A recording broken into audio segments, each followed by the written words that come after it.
Bom dia, pessoal, tudo bem? Vamos lá, então, começar aí mais duas aulas do nosso livro 2, a segunda apostila, aulas 17 e 18. Nessas aulas, a gente volta a ver os conceitos da semântica, que nós vimos lá na apostila número 1. Então, a gente viu semântica 1 lá, e aqui nós vamos ver a semântica 2, né? Outros conceitos da semântica também. Para começo de conversa, vamos relembrar aí o que é a semântica, que nós já sabemos, já vimos. Então, a semântica é estudar as palavras, então, cada unidade da palavra. Nós vamos estudar parte por parte, né, da língua como um todo, até mesmo os prefixos, os sufixos, as desinências, os radicais, e aí a gente começa de unidades menores, que são essas, para começar a entender as unidades maiores, que aí são as orações, os períodos, até chegarmos a um texto inteiro, tá? Então, isso é semântica, é o estudo da língua, é compreender tudo que diz respeito à linguagem, ok? E aí, pensem aqui, ó, por exemplo, antipatia, a gente tem que pensar por que é que esse prefixo funciona de uma forma diferente, né? Qual sentido esse prefixo dá a essa palavra, ok? Então, quer dizer, o prefixo anti, ele tem esse sentido de contrariedade, daquilo que é contrário. Então, quer dizer, se eu tenho patia, né?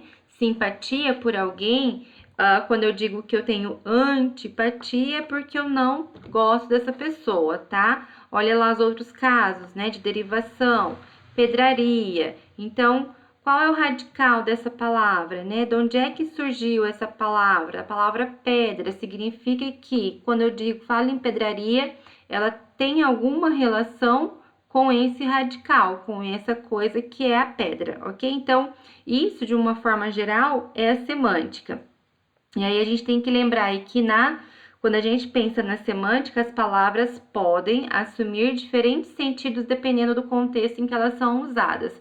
Nós já falamos bastante sobre isso, desde que nós vimos lá a semântica 1, né, os conceitos básicos da semântica 1, desde lá a gente vem falando com frequência a respeito dessa questão da palavra funcionar de diferentes formas, dependendo de como ela é usada, né?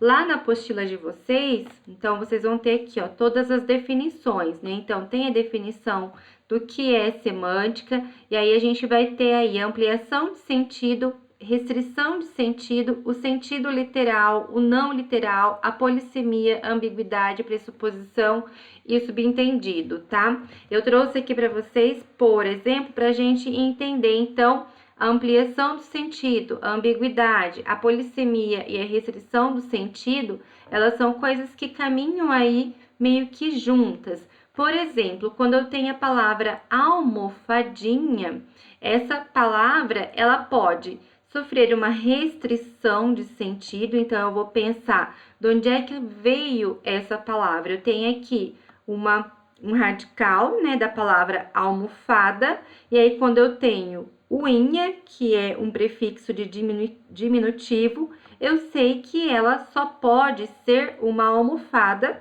pequena. Então, ela vai funcionar desse jeito, com essa restrição, porque nesse contexto, quando eu estou falando de um contexto que esteja ligado a esse objeto almofada, essa palavra sofre uma restrição de sentido, então ela só pode se tratar aqui de uma almofada pequena. Mas quando eu falo em ampliação de sentido, eu vejo que essa mesma palavra, ela pode ser usada em diferentes contextos para significar diferentes coisas. Então, eu posso pensar na almofadinha, que esse biscoito mineiro de limão, ou então no menino, né, num rapaz, num homem que é riquinho e tal, que é uma almofadinha, ou se eu tô falando com uma costureira, por exemplo, aí a almofadinha para ela já vai ser outra coisa. Então, dependendo, né, do contexto em que eu estou usando essa palavra, ela funciona de diferentes formas, ela gera diferentes significados para as pessoas que estão aí falando sobre isso, tá? Aí nós temos aí a polissemia, então a definição aí na apostila de vocês. É o termo usado para designar a possibilidade de uma mesma palavra expressar múltiplos significados. É o que eu estou falando aqui. Então, a palavra almofadinha, ela tem múltiplos significados dependendo, né, da pessoa com quem eu estou falando, do meu interlocutor, ou então sobre o que é que eu estou escrevendo, sobre o que é que eu estou falando. Se eu estou falando de uma receita de bolacha, por exemplo, almofadinha vai ser isso. Se eu estou falando com uma amiga minha, ai, o João é uma almofadinha, vai ser isso. Então, vai depender muito do que estou falando para que a polissemia funcione também, tá? Aí eu vou ter aí, na apostila de vocês, tem a ambiguidade, que é a possibilidade de uma mesma palavra ou expressão ser interpretada com 2 ou mais sentidos, mesmo contextualizada. Ou seja, né, aí muda um pouquinho, né? Esses dois conceitos são muito parecidos, porque a polissemia é esse significado que a palavra assume dependendo do contexto em que eu estou usando. A ambiguidade já é um pouco diferente, porque a ambiguidade, a palavra assume assume diferentes sentidos, mesmo que eu esteja falando do mesmo contexto. Então, por exemplo, se eu estou numa alfaiataria, né, conversando lá com um alfaiate pedindo para que ele faça uma roupa para mim. E eu digo, eu quero que você pegue a almofadinha. Aí ele pode entender que é essa almofadinha, ou ele pode entender que é essa almofadinha. Ou ele ainda pode entender que é aquelas ombreiras que vinham nas roupas antigamente, que a gente chamava também, né, de almofadinha em algumas circunstâncias. Então, quer dizer, eu estou no mesmo contexto, falando com a mesma pessoa, mas essa pessoa pode entender essa palavra de diferentes formas, ok? Então, a gente tem aí a ampliação de sentido, né, que diz respeito tanto à ambiguidade quanto à polissemia. Do outro lado da ampliação, eu tenho a restrição de sentido, quando essa palavra não assume outro sentido, independente do que eu esteja dizendo. E aí, a ambiguidade e a polissemia, que são bastante parecidos. Então, a polissemia, quando dependendo do contexto, a mesma palavra assume outros sentidos, e a ambiguidade, quando essa palavra pode ter 2 sentidos ou mais, mesmo ela estando no mesmo contexto, ok? E aí na apostila de vocês, a gente vai ter o sentido literal e o sentido não literal. Então, o sentido literal, como vocês já sabem, a gente já conversou sobre isso, é aquilo que a gente tem no dicionário. Então, aquela definição literal, aquela definição de dicionário, né? O significado ao pé da letra. E o sentido não literal é aquele diferente sentido que a palavra vai tomando, né, com o seu uso habitual. Então, as palavras vão ganhando sentido com o passar do tempo. É aquela questão, por exemplo, que eu já exemplifiquei para vocês em sala de aula, do pão. Então, o que é pão? Pão é uma forma de alimento, é uma massa que é, né, fermentada e assada. Lá na época da minha avó, pão ganhou outro sentido. Pão era aquele rapaz bonitão, ok? E aí eu coloquei aqui também 2 exemplos, ó. A palavra cobra, literalmente, qual é o significado que ela tem no dicionário? Então, seu significado literal. E aí, quando eu coloco a cobra picou o menino, eu estou me referindo a essa cobra que é esse réptil, né? Esse animal, ok? Essa serpente. Ou então, seu sentido não literal. E aí, quando a gente pensa no sentido não literal de cobra, eu posso pensar numa pessoa astuciosa, de má índole, ou eu posso falar de alguém, né, que é uma cobra, estou falando mal de outra pessoa, estou falando cobras e lagartos de outra pessoa. Eu posso falar de um indivíduo que é muito sagaz, que tem competência para aquilo que ele faz, então vai servir em diferentes contextos. Os exemplos: Pedro é uma cobra, significa Pedro é um falso, Pedro é uma pessoa má. Quando eu digo Pedro falou cobras e lagartos a Maria, significa que ele falou xingamentos, falou coisas que ela não gostaria de ouvir. Pedro é cobra criada, quer dizer, Pedro é um menino, um rapaz, um homem esperto, ligeiro, ok? E aí nós vamos ter também o pressuposto e o subentendido, ok? Então, vamos lá para a apostila para vocês entenderem que são dois conceitos também que são bastante parecidos e eles causam um pouquinho de confusão na nossa cabeça.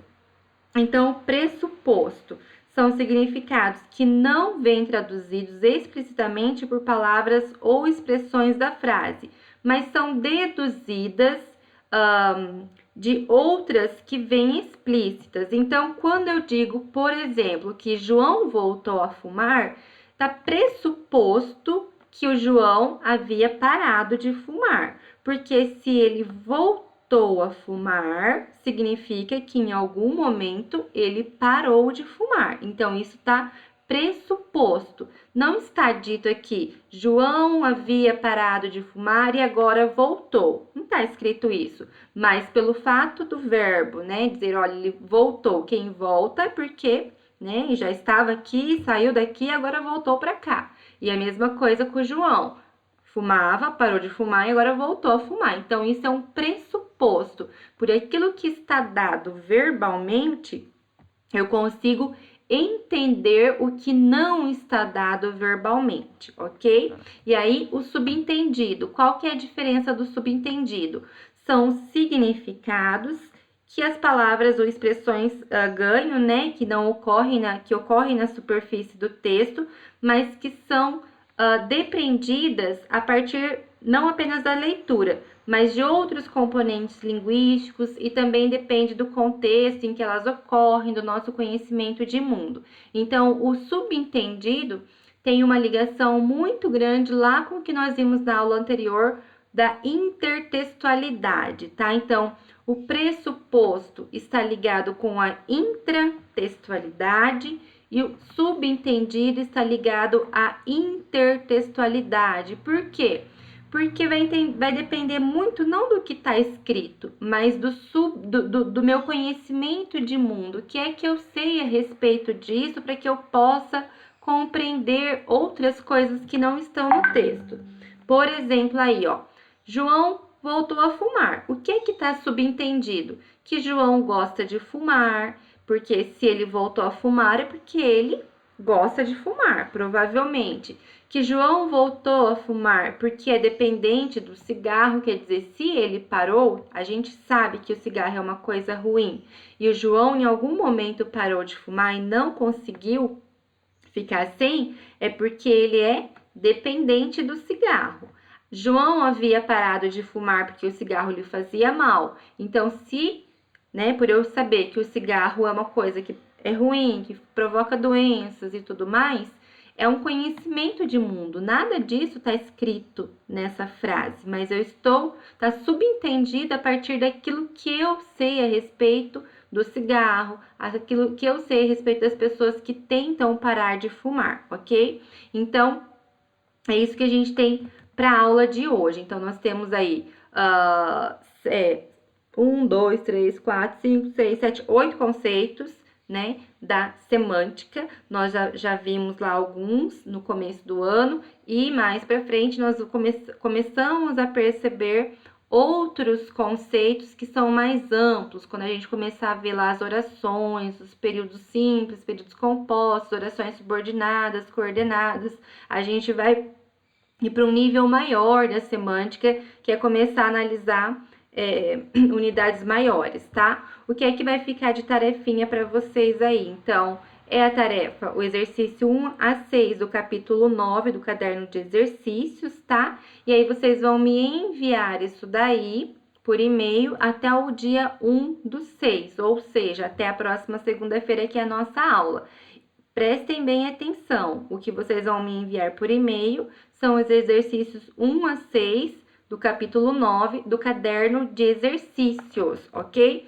Essa tarefinha aqui de classe, que é aqui, ó, de 1 a 6 também, mas aqui tá em classe, vocês farão agora no nosso segundo horário, tá? Então, depois que vocês assistirem a aula, no segundo horário que vocês têm, das 8 às 8h45, farão esses exercícios aqui que deveríamos fazer em classe, ok? E eu tô enviando para vocês aí junto o gabarito do exercício da aula anterior, das aulas 16, aula 16, 15 e 16,